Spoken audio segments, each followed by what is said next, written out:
Bismillahirrahmanirrahim. Assalamualaikum warahmatullahi wabarakatuh. Alhamdulillahirabbil alamin wa bihi nasta'inu ala umuri dunya waddin wa ala alihi wa sahbihi ajmain, amma ba'du. Yang terhormat Bapak Iwan Ridwan selaku dosen pengampu mata kuliah agama dan teman-teman sekalian yang saya cintai dan saya banggakan. Sebelumnya perkenalkan, nama saya Dede Wirta dari kelas B, program studi pendidikan vokasional teknik elektro angkatan 2021. Baiklah, di sini saya mengangkat tema macam-macam dosa besar. Baiklah, ada 10 macam-macam dosa besar. Yang pertama ada syirik, yang kedua berputus asa dari rahmat Allah, yang ketiga merasa aman dari ancaman Allah, yang keempat durhaka kepada orang tua, yang kelima membunuh, yang keenam menuduh wanita baik-baik melakukan zina, yang ketujuh memakan riba, yang kedelapan lari dari medan pertempuran, yang kesembilan memakan harta anak yatim, dan yang kesepuluh berbuat zina. Baiklah, yang pertama ada syirik. Syirik adalah itikad ataupun perbuatan yang menyamakan sesuatu selain Allah dan disandarkan pada Allah dalam hal rububiyah dan uluhiyah. Umumnya menyekutukan dalam uluhiyah Allah, yaitu hal-hal yang merupakan kekhususan bagi Allah, seperti berdoa kepada selain Allah atau memalingkan suatu bentuk ibadah seperti menyembelih atau kurban, bernazar, berdoa dan sebagainya kepada selainnya. Macam-macam syirik. Yang pertama, syirik besar. Syirik besar adalah memalingkan sesuatu bentuk ibadah kepada selain Allah, seperti berdoa kepada selain Allah atau mendekatkan diri kepadanya dengan menyembelih kurban atau nazar selain untuk Allah, baik untuk kurban, jin ataupun syaitan, atau mengharap sesuatu selain Allah yang tidak kuasa memberikan manfaat atau mudarat.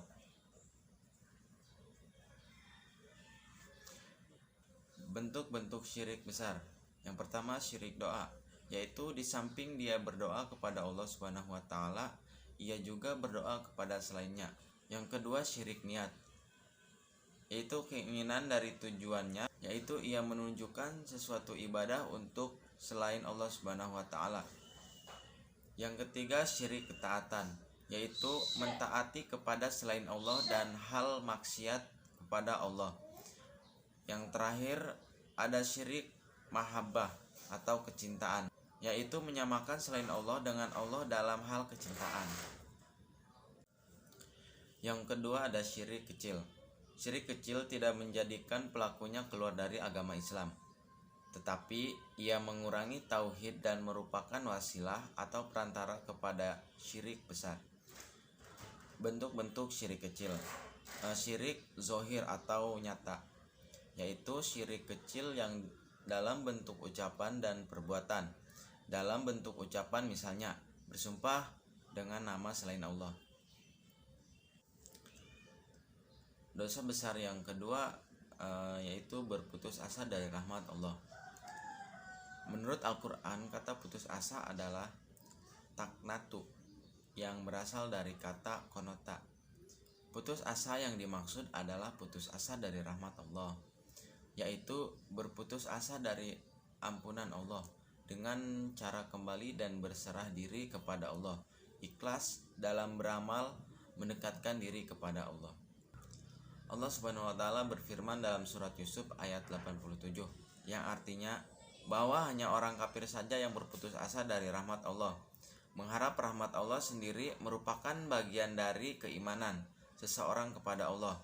Saat seseorang berputus asa dari rahmat Allah, maka artinya ia ragu bahwa Allah akan menjaga dan menjawab doa hamba-hambanya.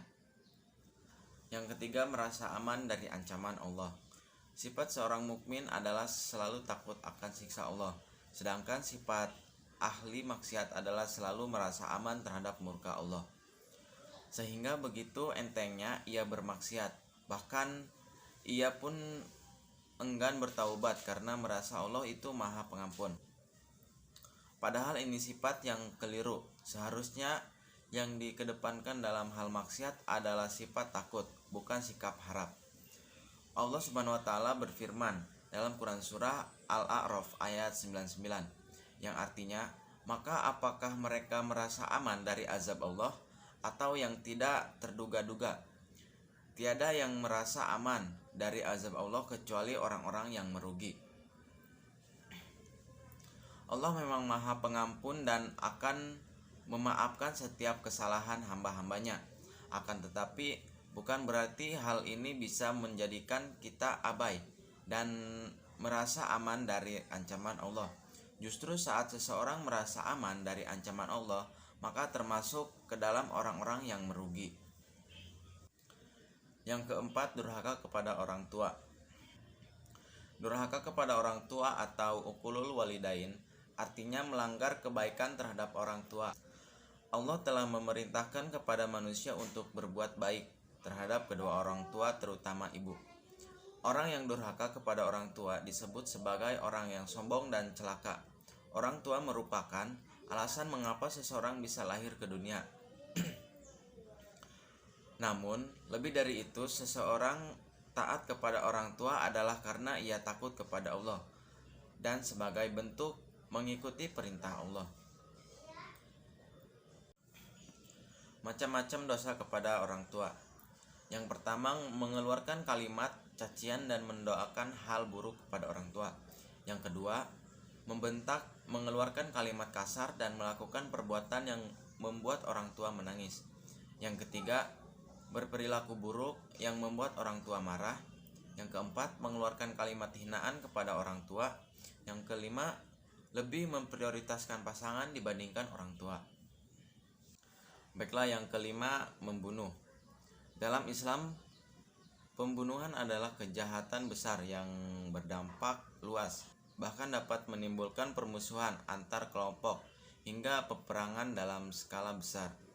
Larangan membunuh tertera dalam surah Al-Maidah ayat 32 yang artinya, barang siapa yang membunuh seorang manusia bukan karena orang itu membunuh orang lain atau bukan karena membuat kerusakan di muka bumi, maka seakan-akan dia telah membunuh manusia seluruhnya. Analogi pembunuhan, satu orang dianggap membunuh seluruh manusia ini sangat tepat ketika disandingkan dengan pemantik atau kasus Belly Perang Dunia I yang disebabkan oleh pembunuhan Archduke Franz Ferdinand dari Austria dan istrinya. Karena pembunuhan itulah Perang Dunia I dimulai, yang mengakibatkan sekitar 9 juta nyawa melayang sia-sia. Yang keenam, menuduh wanita baik-baik melakukan zina. Allah Subhanahu wa taala berfirman yang artinya, sesungguhnya orang-orang yang menuduh wanita yang baik-baik, yang lengah lagi beriman atau berbuat zina, mereka dilaknat dunia dan akhirat, dan bagi mereka azab yang besar. Dan Allah juga berfirman yang artinya, dan orang-orang yang menuduh wanita-wanita yang baik-baik berbuat zina dan mereka tidak mendatangkan 4 orang saksi, maka cambuklah mereka atau yang menuduh 80 kali cambukan, dan janganlah kamu terima kesaksian mereka untuk selama-lamanya. Mereka itulah orang-orang yang fasik. Nabi SAW bersabda yang artinya, jauhilah 7 dosa yang membinasakan. Lalu beliau menyebutkan di antaranya adalah menuduh wanita baik-baik yang lengah lagi beriman melakukan zina. Yang ketujuh, memakan riba. Secara bahasa, riba adalah kelebihan atau tambahan. Sedangkan secara istilah, riba adalah kelebihan atau tambahan dalam pembayaran utang piutang atau jual beli yang disyaratkan sebelumnya oleh salah satu pihak. Untuk membedakan riba dengan tambahan keuntungan dari jual beli pokok, utang dan harta atau ra'sul mal dibagi menjadi 2, yaitu ribhun atau laba dan riba. Ribhun atau laba didapatkan dari muamalah jual beli yang hukumnya halal. Sedangkan riba adalah hasil dari adanya syarat tambahan pada kegiatan utang piutang barang atau kredit yang waktu akhir pelunasannya tidak tentu. Hukum riba. Riba dalam Islam hukumnya haram. Ada banyak efek negatif dari riba yang dipraktikkan selama ini dalam kehidupan sehari-hari. Bahkan agama samawi semuanya melarang praktik riba. Mendapatkan keuntungan dari riba dapat menghilangkan sikap tolong-menolong, memicu permusuhan, dan sangat menyusahkan apabila pemberi riba menentukan bunga yang sangat tinggi. Dalam salah satu hadis Rasulullah SAW bersabda, yang artinya dari Jabir radhiyallahu anhu, ia berkata, Rasulullah SAW telah melaknat orang-orang yang memakan riba, orang yang menjadi wakilnya atau orang yang memberi makan hasil riba, orang yang menuliskan, orang yang menyaksikannya, atau dan selanjutnya. Nabi bersabda, mereka itu semua sama saja. Hadis riwayat muttafaqun alaih. Jenis-jenis riba. Fikih muamalah membagi riba menjadi 4 bagian, yaitu yang pertama riba fadli, yang kedua riba kardi, yang ketiga riba yad, yang keempat riba nasi'ah. Yang pertama riba fadli adalah tukar menukar dua buah barang yang sama jenisnya namun tidak sama ukurannya, yang disyariatkan oleh orang yang menukarnya. Hal yang dilarang di sini adalah kelebihan atau perbedaan dalam ukuran atau takaran. Yang kedua riba kardi adalah meminjamkan sesuatu dengan syarat dan keuntungan atau tambahan dari orang yang dihutangkan.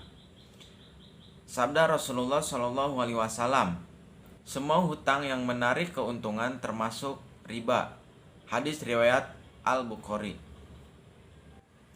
Yang ketiga riba yad adalah jual beli atau pertukaran yang disertai penundaan serah terima kedua barang yang ditukarkan atau penundaan terhadap penerimaan salah satu barang.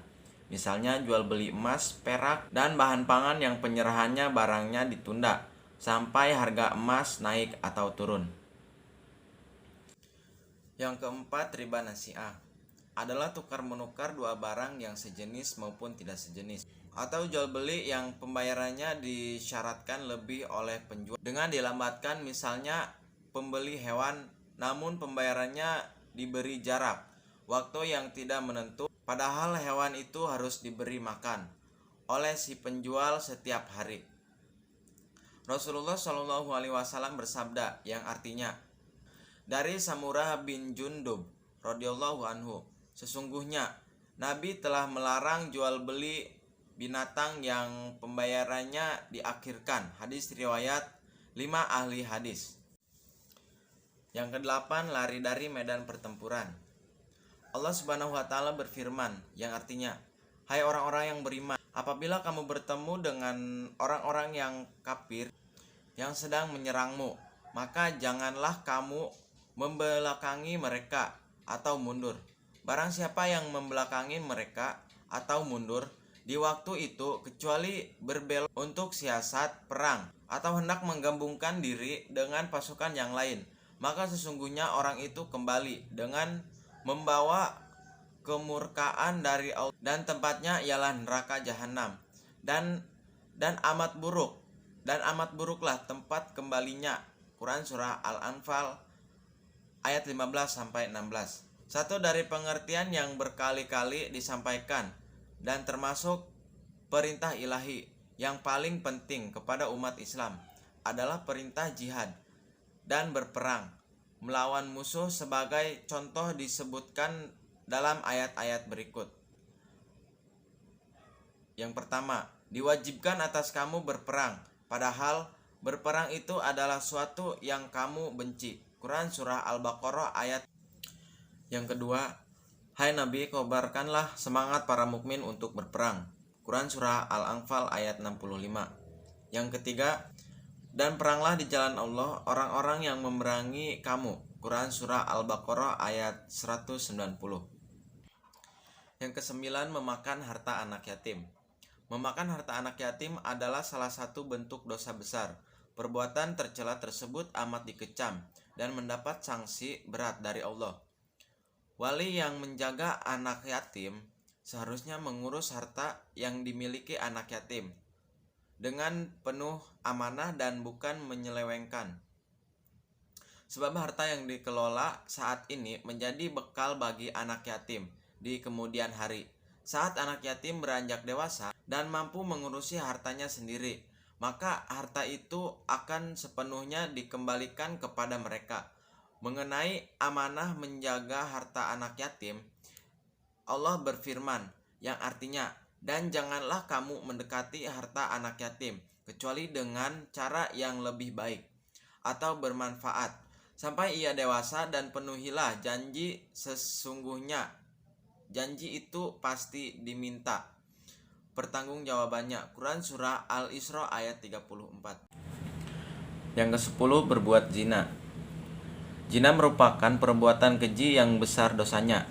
Hal ini karena akibat dari perzinaannya tersebut bisa memberikan dampak yang luas, bahkan merusak tatanan sosial yang seharusnya rapi. Jika dari zina tersebut menghasilkan anak, maka anak tersebut akan sulit diketahui nasabahnya. Selain berkaitan dengan sosial dan pernikahan, hal ini juga berkaitan dengan hak warisan dan hukum-hukum yang berkaitan dengan nasabah atau keturunannya. Macam-macam zina. Yang pertama, zinan al-laman merupakan macam zina yang dilakukan dengan menggunakan panca indera. Hal ini sesuai dengan sabda Rasulullah SAW yang berbunyi, "Telah diterapkan bagi anak-anak Adam yang pasti kedua mata zinanya adalah melihat, kedua telinga zinanya adalah mendengar, lisan zinanya adalah berkata-kata, tangan zinanya adalah menyentuh, kaki zinanya adalah berjalan, hati zinanya adalah keinginan atau hasrat, dan yang membenarkan dan mendustakannya adalah kemaluan." Hadis riwayat Muslim. Yang kedua, zina muhson adalah macam zina yang dilakukan oleh orang-orang yang sudah menikah atau telah menikah, suami atau istri. Artinya, seseorang yang telah menikah atau memiliki suami atau istri namun tidak menjaga diri dari orang lain yang bukan mahram atau bisa disebut berselingkuh. Yang ketiga atau yang terakhir, zina ghairu muhson merupakan macam zina yang dilakukan oleh mereka yang belum sah atau belum pernah menikah. Contohnya adalah mereka yang sedang menjalin hubungan sebelum menikah atau berpacaran namun melakukan hubungan zina. Baik, mungkin hanya itu yang dapat saya jelaskan. Kurang dan lebihnya saya mohon maaf. Akhirul kalam, wassalamualaikum warahmatullahi wabarakatuh.